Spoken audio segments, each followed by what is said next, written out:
storm coming. Big one. If I don't build shelter now, I'll be abominably cold. Let's go.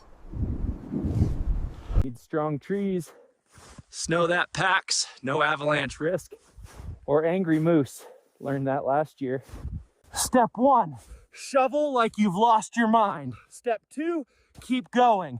This counts as cardio, right?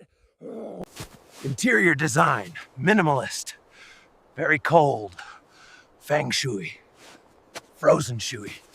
Structural integrity, questionable. Headache, confirmed.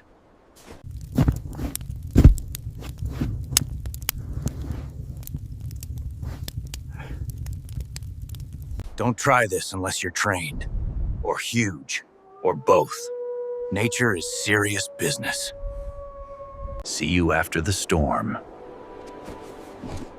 Maybe with icicle coffee.